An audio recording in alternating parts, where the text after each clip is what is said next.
Hello and welcome back to another video on my channel. Today I'm doing a 12 by 12 layout with just one 6 by 4 photo. This photo is from my brother's birthday. So I've started off with a background paper from the Pink Fresh Studios Some Days collection. The paper is called Fresh Flowers and on the back it's this lovely floral, but this side is loads of numbers, which I thought would be great for a birthday layout, and also my brother does maths at uni, so I thought that kind of fitted quite well. So I'm first putting some white paper. I just used printer paper behind the photo, and now I've got this bag of kind of scrap papers that I'd been kind of placing things in as I found them around my room. I had to move into my new space that I've got all my stuff in, so I had collected this bag of scraps and then it kind of got put to the side. So I thought that this would be a fun layout to just kind of see what I've got in there and see if I could use any of it. So I've got this brown packaging that I have put in here. I do have a lot more of this and I've been using it on quite a few layouts, but I just put a small amount into this scrap thing to kind of remind me that I have it. So I ended up putting that behind my photo as well, and I feel like that really helped it stand out because obviously the paper has a lot of white on it, so the white outline, I feel like it does help, and I've gotten into the habit of always feeling like I need that, but the brown just kind of helps it really pop because it's so different to the background paper. So now I've got these cut-offs. So I made a traveller's notebook, and these were all A4 pattern papers, so the two that I picked from Hobbycraft. And so when I made the traveller's notebook, that was how much I cut off. So the rest of those papers are in traveller's notebooks. So I just found these two, and I thought that the kind of red and navy and yellow go really well together. So I end up kind of layering them kind of slightly off. I've never really used paper scraps like this before. I know a lot of people do, and I really like how this looked, and I feel like I've been struggling to scrap just a single 6 by 4 photo. Doesn't matter whether it's vertical, horizontal. I feel like it doesn't take up enough of the page, so I feel like building up all these layers behind the paper really behind the photo, really helps to make it feel like, you know, it's taking up more of the page and I don't get as stumped as what to do with the rest. So for the title, I knew that I wanted it to be something relating to his birthday, and so I decided in the end to just go for a big 19. So I first cut it out on my Cricut out of black glitter cardstock. I don't know how well that's showing up on the video, and then I did in Cricut, you can offset something to give it a white border. I cut it out in white just because I wanted it to really pop. Like I said, I feel like everything needs a white border, and whenever I do titles I always give it just a white border so that it can kind of stand out from the background. I really like how this ends up looking. So what I do is I have my laptop open, I type out what I want it to say, and then I kind of measure on my layout how much space I have. So I measured kind of roughly what I wanted it to be across, and I knew that I'd want it as big as possible.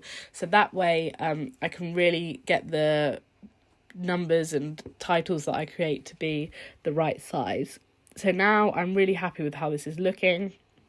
I also like it because I was also measuring how big the numbers were on the Pink Fresh Studio paper, because I knew that I wanted it to be bigger than that. So that's kind of how it ended up being so big, was because I didn't want it to be smaller and then the other numbers to kind of overtake and catch your eye. I wanted it to be big, and that's why I ended up going with black in the end, because I decided I wanted to do glitter, and I don't normally use the black actually. That was the one in the paper pad that I thought I wouldn't use, but the gold wouldn't really go with this because it's already yellow. I wouldn't have gone for a rose goldy from a picture of my brother, so then it was kind of white or black, and white would have just blended in way too much. So I went with the black, and I'm really happy with how it ended up looking. So now I am going through all of my stamps, and I'm just picking out any that I think might work. I've been trying to use more of my stamps, and I feel like just flicking through and having a look is a great way to just, you know, figure something out. Like I would have never thought, oh, I'm going in for this photo strip, but but I ended up really liking how it looked. I'm really sorry if you can hear the fans on my laptop. It's really struggling for some reason. So I am just quickly stamping out these. I'm using my Memento ink. I will see what colour that is. The colour is called grey flannel, so it's a Memento Dewdrop ink pad. So that is the colour that I'm using, because I thought if I stamped in black it would be too bold. I did recently another layout where I stamped some bulldog clips on and I used this grey, and it's actually becoming a firm favourite quite quickly, because it just goes without then being too bright or too overbearing. So I just really like how it looked. So next I have got this stamp that is this kind of champagne thing. We definitely weren't drinking champagne. Actually, in the photo you can see a J2O, but I think it looks really cool, and it's a birthday layout, so you know, it just kind of reminds me of a celebration. So I then decided that I wanted to have the stamp on the top as well to fill in that kind of gap and kind of mirror it, so that then they were both pointing in at the 19, and I'm really glad with how that ended up looking. I think if I was to go back, I wondered about moving the 19 down ever so slightly, and I think I would just like a centimetre, but not as much at first. I thought, oh, I should have just centred the 19 because I didn't really have any journaling to write, and I do think that would have worked quite well. But I do like how I end up filling up that little space with a little bit of journaling and with this happy birthday stamp that I'm just using right now. So I was using my VersaFine ink pad in black, and I was noticing that when I first put the ink on, it was completely fine, and then it was kind of, I could see it separating on the stamp, so I didn't think it would give a very good impression. So I kind of rubbed the ink off and kind of rubbed the stamp, and then I did it onto some spare paper just to use it once or twice, and then it stamped perfectly fine on the layout. There are still, it isn't like the most perfect stamp in the world, but I mean, if you're not looking up really close, it looks completely fine.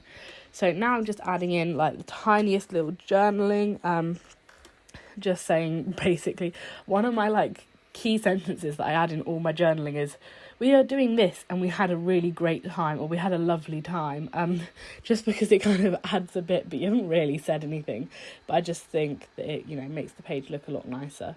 So then I've just stamped his birthday in my date stamp, just because, I mean, I won't forget what it was, and it's in the 2021 album, so but I just think it kind of made that cluster look quite nice, because it went from stamp to text to stamp again. So now I've just got some sequins, and I am adding them kind of, at first I kind of add them to go either side of the journaling, and then I also add some into the spray of the champagne, which I really enjoy. I do stick these down off camera so they aren't just magically stuck down in a second, but yeah. Oh, and the stamps are from, I think, Amazon or AliExpress. I'm pretty certain they're both from Amazon, because the ones that I have from Amazon are way harder to get off the plastic backing. I've only ever bought Elle Studio stamps, and they're really hard to get off as well, and I actually prefer the AliExpress soft ones. I know that they can be more smushed in the actual stamping process, but I just don't like fighting with the stamp to get it off the plastic backing. So now I'm just adding some black splats, because obviously there's quite a lot of black. When it ends up drying, they look kind of more grey. They're kind of in between the grey of the stamp and the black of the title, so I think that ends up looking quite well. And then for the final little touch, I am adding in the Dovecraft glitter glue in the shade Crystal. I really like it. It's just kind of like a turquoisey, pinky shade, and I just put loads of dots in the champagne, and it kind of, you know, it just catches your eye every now and then, and it just adds a bit more glimmer.